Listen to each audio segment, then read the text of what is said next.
तो दोस्तों और भक्तों, अपने 17वें एपिसोड में हमने आपको बताया कि गुरुजी ने किस तरह पत्थर और पतासे से अपने सिख सेवकों को शिक्षा देने का जो काम किया वो कुछ इस प्रकार है कि एक घड़े में गुरुजी ने पानी में पत्थर और एक पतासा डलवाकर कुछ देर बाद अपने सेवक को हुक्म दिया कि जाकर पानी और पतासा ले आइए। घड़े में जब सेवादार हाथ डालता है तो उसको सिर्फ पत्थर ही मिलता है और पतासा नहीं मिलता।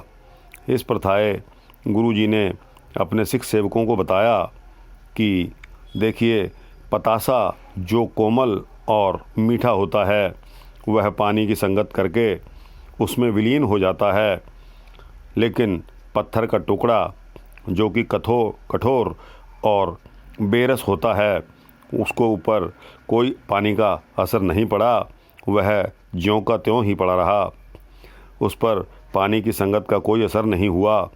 इस तरह हमारे पास भी कुछ सेवक ऐसे हैं जिन पर हमारी संगत का अभी तक कोई असर नहीं हुआ। वे असल में ईर्ष्यावादी ही रहे हैं, परंतु कुछ सिंह ऐसे भी हैं जो कि पतासे की तरह हमारी संगत करके हमारे में लीन हो चुके हैं। इसी के साथ गुरुजी ने एक मेंढक का प्रमाण भी दिया। यह सेवादार मेंढक के समान होते हैं जिनका निवास पानी में कमल के फूलों के साथ ही रहता है, परंतु वह कमल रूपी गुण को छोड़कर अवगुण रूपी जाला ही खाते हैं। इस प्रकार के जब गुरुजी ने वचन किए तो दूसरे सिख सेवक जो कि सेवा करने में कतराते थे और भक्ति करने से भी उनको परहेज था, वो नम्न हो गए और गुरु संगत में गुरुजी की सेवा में लग गए। इसके पश्चात वृतांत आता है कि राजा भीमचंद ने जो गुरुजी से संधि की थी, दोस्ती का हाथ बढ़ाया था, वह संधि भी खोटी निकली। राजा भीमचंद ने गुरुजी से संधि करने के बाद अपने मंत्रियों से कहा कि गुरुजी के साथ संधि वाला व्यवहार नहीं रखना है हमने, परंतु जब भी दाव लगेगा इनको आनंदपुर से हम बेदखल कर देंगे। यह संधि करके उसने अपने एक मंत्री पुरोहित परमानंद को गुरुजी के पास बहला फुसला कर भेजता है और यह समझाता है कि गुरुजी का सब तरह से भेद लेकर मुझे भेजते रहना। यह हुक्म मानकर पुरोहित परमानंद गुरुजी की शरण में चला जाता है।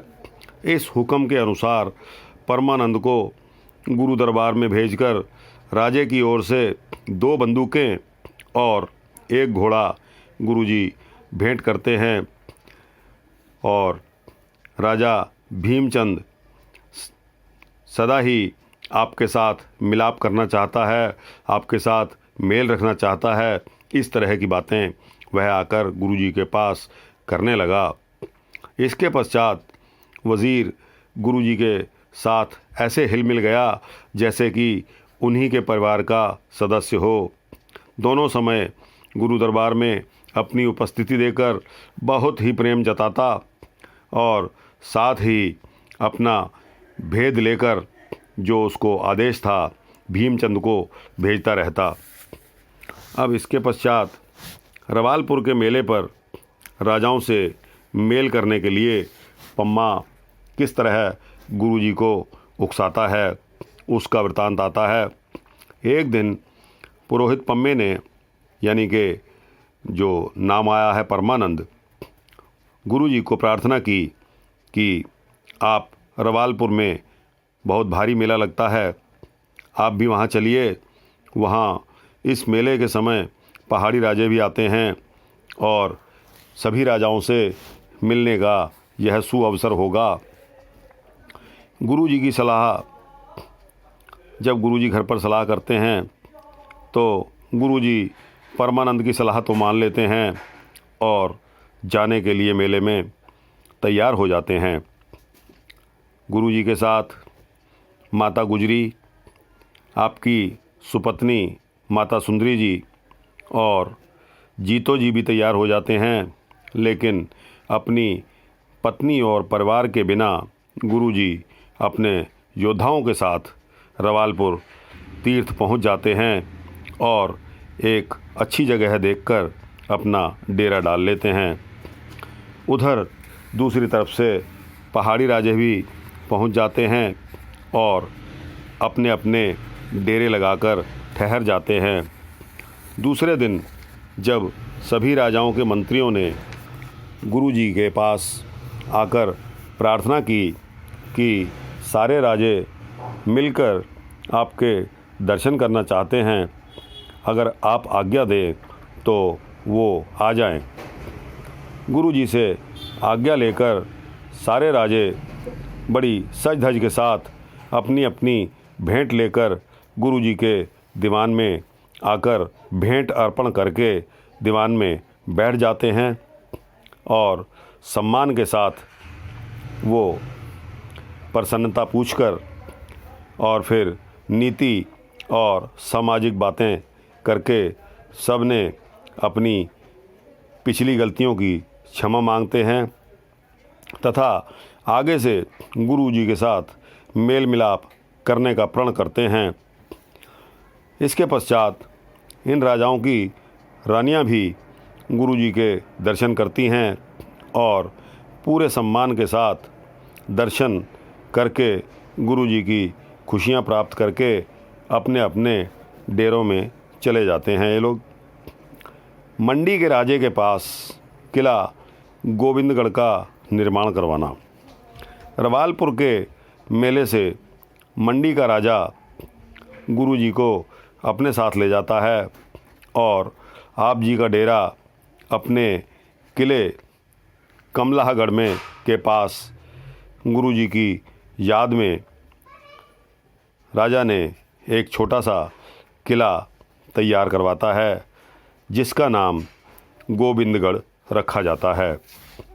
इसके पश्चात आनंदपुर में वापसी का वृतांत आता है। कुछ समय की सैर करके गुरुजी आनंदपुर वापस आ जाते हैं। आनंदपुर फिर से वही तथा उसी प्रकार की रौनकें शुरू हो जाती हैं। नित नई संगत अनेक प्रकार के गिफ्ट भेंटें लेकर दर्शन के लिए आती है और गुरुजी से धर्म शिक्षा लेकर खुशियाँ प्राप्त करती है। गुरुजी दोनों समय के दीवान सजाते हैं और संगत में कीर्तन उपदेश सुनकर सभी भक्त अपना जीवन सफल करते हैं। जीव की अंतिम गति का भेद। एक दिन गुरुजी के दरबार में एक पंडित आता है। उससे कुछ सिखों की बातचीत चलती है कि संसार में मरकर जीव का क्या होता है। सब ने अपना अलग अलग मत जाहिर किया। गुरुजी के पास इसका निर्णय करने की प्रार्थना करते हैं कि संसार में मरकर जीव की गति क्या होती है। सतगुरु ने कहा, जैसे कि किसी की इच्छा हो वैसे ही उसके मन में तरंगें उत्पन्न होती हैं और इन तरंगों यानी कि वासना का बंधा हुआ जीव जब मरता है और पुनर्जन्म लेता है, जिस तरह कुएं की टिंडे की माला रस्सी से बंधी हुई होती है, कभी भरी और कभी खाली, ऊपर नीचे चक्कर लगाती रहती है और जो रस्से से टूट जाती है वे आने जाने के फेर से छूट जाती है। इसी तरह जीव आत्मा की गति होती है। जब तक यह वासना की रस्सी से बंधा रहता है तब तक यह ऊपर नीचे यानी कि जन्म मरण के गेड़ में चक्कर लगाता रहता है, परंतु जब यह वासना की रस्सी टूट जाती है तो इन चक्रों के फेर से जीव मुक्त हो जाता है और अपने स्वरूप में लीन हो जाता है। गुरुजी के यह वचन सुनकर सारी संगत ने गुरुजी को प्रणाम किया। इसके पश्चात कुछ और उपदेश होते हैं। एक दिन कुछ प्रबुद्ध व्यक्तियों ने गुरुजी के पास आकर प्रार्थना की कि महाराज, श्रद्धा से मूर्ति पूजा करनी अच्छी है या नाम जपना अच्छा है। गुरुजी बोले, भाई, मूर्ति पूजा उसका ध्यान तामसी और जड़ श्रद्धा है, परंतु प्रभु का स्मरण 7 गुणी श्रद्धा है। इस से श्रेष्ठ सुख तथा आत्मज्ञान की प्राप्ति होती है। हे गुणीजनों, हमारा मत यह है कि पुरुष ध्यान सहित अपना ध्यान श्रद्धा से सिमरन में लगाए और अपनी रहनी को अच्छा रखे।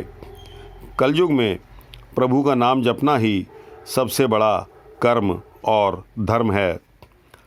सिख सुबह उठकर स्नान करके परमात्मा का स्मरण करें, भूख लगे तो ही भोजन खाएं व घर के बने हुए भोजन को अमृत समझकर खाएं। पुरुष पराये शस्त्र, पराये घोड़े, पराई स्त्री, पराया धन और पराये देश से कभी भी अपना मोह ना करें, इनसे प्रीति ना लगाएं। धरती, गाय, लड़की, विद्या यह श्रेष्ठ दान हैं, परंतु अन्नदान सबसे बड़ा और श्रेष्ठ दान है। सब पाठों से श्रेष्ठ पाठ नाम स्मरण ही है।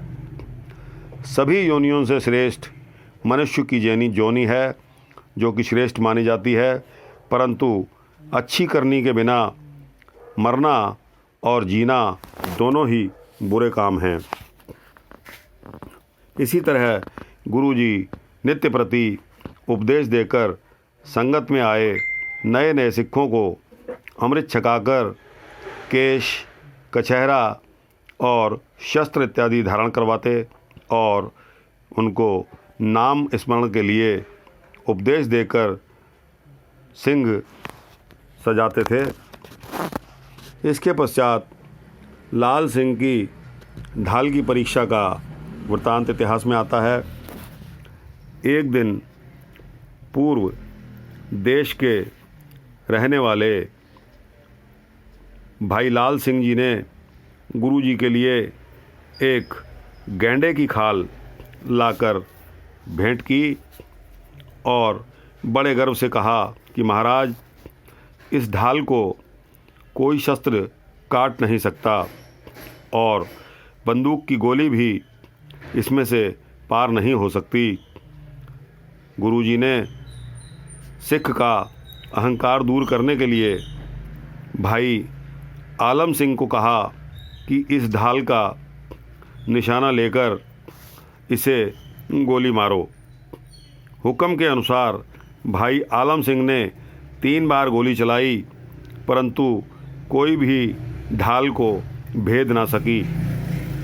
इसके पश्चात गुरुजी ने आप बंदूक पकड़कर कहा, हमने इससे चोरी सिंह से अरदास करवाई है और तिहावल बांटा है। अब और भी जो इसका जितना बल है लगा ले, ढाल हमसे बच नहीं सकती। गुरुजी का यह वचन सुनकर लाल सिंह आप जी के चरणों में गिर पड़ा और कहता है कि आप जो चाहे कर सकते हो, सुमेर पर्वत को भी तोड़ सकते हो, अपने सेवक का मान रख लो। लाल सिंह की प्रार्थना सुनकर गुरुजी ने हंसकर कहा कि शस्त्र ऐसा ही होना चाहिए जिसके पक्केपन पर पूरा अभिमान हो और दुश्मन का नाश करने वाला हो। इसके पश्चात अरदास की महत्ता का वृत्तांत आता है।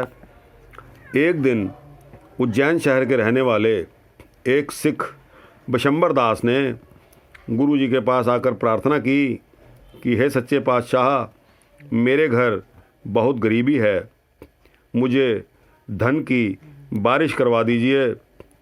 सद्गुरु जी ने फरमाया कि भाई, सिख को हर कार्य शुरू करने के लिए कड़ाह प्रसाद करके उसे पवित्र चौकी पर रखकर ऊपर साफ कपड़े से ढककर पास बैठकर पूरी पवित्रता के साथ जपजी साहिब और आनंद साहब का पाठ करना और करवाना चाहिए। इसके पश्चात कार्य की सफलता के लिए खड़े होकर दोनों हाथ जोड़कर नम्रता के साथ अरदास करनी और करवानी चाहिए।